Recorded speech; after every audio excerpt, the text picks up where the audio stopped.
इसी आश्रम में एक साधु रहता था। काफी सालों से वह इसी आश्रम में रह रहा था। अब वह काफी वृद्ध हो चला था और मृत्यु को वह निकट महसूस कर रहा था, लेकिन संतुष्ट था कि 30 साल से उसने प्रभु का सिमरन किया है। उसके खाते में ढेर सारा पुण्य जमा है, इसलिए उसे मोक्ष मिलना तो तय ही है। एक दिन उसके ख्याल में एक स्त्री आई। स्त्री ने साधु से कहा, अपने एक दिन का पुण्य मुझे दे दो और मेरे एक दिन के पाप तुम वरण कर लो। इतना कहकर स्त्री लोप हो गई। साधु बहुत बेचैन हुआ कि इतने बरस तो स्त्री ख्याल में ना आई। अब जब अंत नजदीक है तो स्त्री ख्याल में आने लगी। फिर उसने ख्याल झटक दिया और प्रभु सुमरन में बैठ गया। स्त्री फिर से ख्याल में आई। फिर से उसने कहा कि एक दिन का पुण्य मुझे दे दो और मेरा एक दिन का पाप तुम वरण कर लो। इस बार साधु ने स्त्री को पहचानने की कोशिश की, लेकिन स्त्री का चेहरा बहुत धुंधला था। साधु से पहचाना नहीं गया। साधु अब चिंतित हो उठा कि एक दिन का पुण्य लेकर यह स्त्री क्या करेगी। हो न हो ये स्त्री कष्ट में है, लेकिन गुरु जी ने कहा हुआ है कि आपके पुण्य ही आपकी असल पूंजी है। यह किसी को कभी मत दे बैठना, और इतनी मुश्किल से पुण्यों की कमाई होती है। यह भी दे बैठे तो मोक्ष तो गया। हो ना हो यह मुझे मोक्ष से हटाने की कोई साजिश है। साधु ने अपने गुरु के आगे अपनी चिंता जाहिर की। गुरु ने साधु को डांटा, मेरी शिक्षा का कोई असर नहीं तुझ पर। पुण्य किसी को नहीं देने होते, यही आपकी असली कमाई है।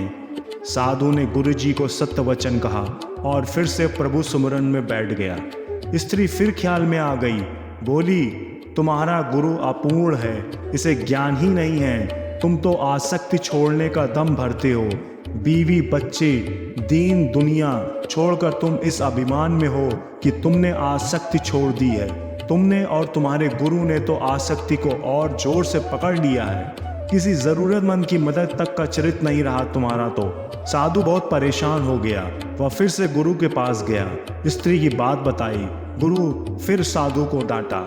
गुरु पर संदेह करवा कर वह तुम्हारे पाप में धकेल रही है। जरूर कोई बुरी आत्मा तुम्हारे पीछे पड़ गई है। साधु अब कहाँ जाए। वह वापस लौट आया और फिर से प्रभु सुमरन में बैठ गया।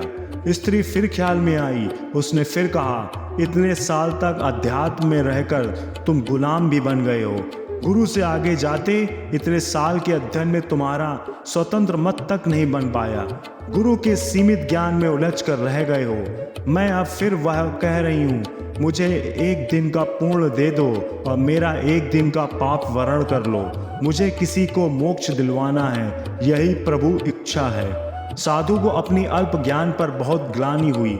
संत मत कहता है कि पुण्य किसी को मत दो, और धर्म कहता है जरूरतमंद की मदद करो। यहाँ तो फंस गया। गुरु भी राह नहीं दे रहा कोई, लेकिन स्त्री मोक्ष किसको दिलवाना चाहती है। साधु को एक युक्ति सूझी। जब कोई राह ना दिखे तो प्रभु से तार जोड़ो, प्रभु से राह जानो, प्रभु से ही पूछ लो कि उसकी रजा क्या है। उसने प्रभु से उपाय पूछा। आकाशवाणी हुई। वाणी ने पूछा, पहले तो तुम ही बताओ कि तुम कौन से पुण्य पर इतरा रहे हो। साधु बोला, मैंने 30 साल प्रभु सुमिरन किया है। 30 साल मैं भिक्षा पर रहा हूँ, कुछ संचय नहीं किया। त्याग को ही जीवन माना है। पत्नी बच्चे तक सब त्याग दिया। वाणी ने कहा, तुमने 30 बरस कोई उपयोगी काम नहीं किया, कोई रचनात्मक काम नहीं किया। दूसरों का कमाया और बनाया हुआ खाया। राम राम जपने से पूर्ण कैसे इकट्ठा होते हैं मुझे तो नहीं पता। तुम रुपए रुपए जपते रहो तो क्या तुम्हारा बैंक खाता भर जाएगा। तुम्हारे खाते में शून्य पूर्ण है। साधु बहुत हैरान हुआ, बहुत सदमे में आ गया, लेकिन हिम्मत करके उसने प्रभु से पूछा कि फिर वह स्त्री पूर्ण क्यों मांग रही है। प्रभु ने कहा, क्या तुम जानते हो वह स्त्री कौन है। इस साधु ने कहा, नहीं जानता, लेकिन जानना चाहता हूँ। प्रभु ने कहा, वह तुम्हारी पत्नी है, तुम जिसे पाप का संसार कहे छोड़ आए थे। कुछ पता है वह क्या करती है। साधु की आंखें फटने लगी। उसने कहा, नहीं प्रभु, उसके बारे में मैं कुछ नहीं जानता। प्रभु ने कहा, तो सुनो, जब तुम घर से चुपचाप निकल आए थे तब वह कई दिन तुम्हारे इंतजार में रोई। फिर एक दिन संचय खत्म हो गया और बच्चों की भूख ने उसे तुम्हारे गम पोंछ डालने के लिए विवश कर दिया। उसने आंसू पोंछ दिए और नौकरी के लिए जगह जगह घूमती भटकती रही। वह इतनी पढ़ी लिखी नहीं थी, तुम तो बीच राह उसे छोड़ गए थे। उसे काम मिल नहीं रहा था, इसलिए उसने एक कुष्ठ आश्रम में नौकरी कर ली।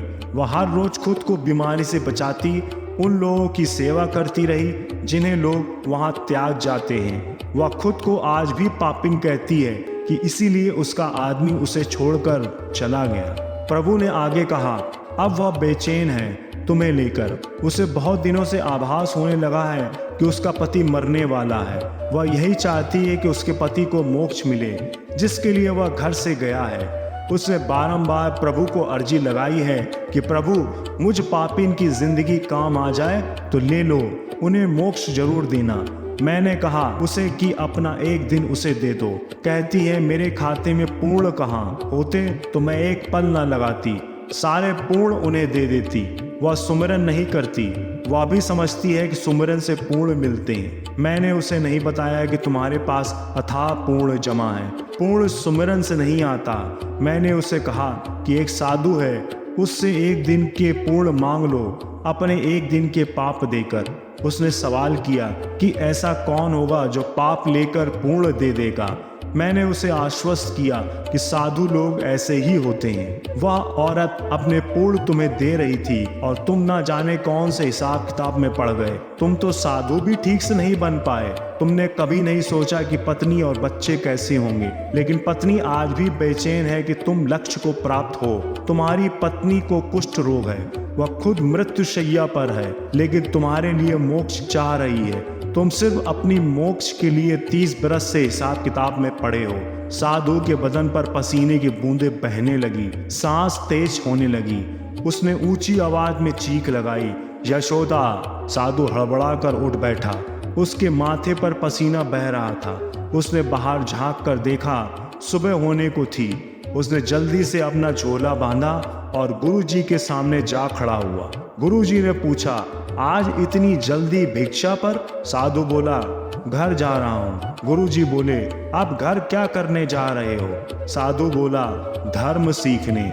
श्री राम जी कहते हैं, स्वर्ग का सपना छोड़ दो, नरक का डर छोड़ दो। कौन जाने क्या पाप क्या पूर्ण, बस किसी का दिल न दुखे। अपने स्वार्थ के लिए बाकी सब कुदरत पर छोड़ दो। न पैसा बड़ा न पद बड़ा, मुसीबत में जो साथ खड़ा वो सबसे बड़ा। धन्यवाद।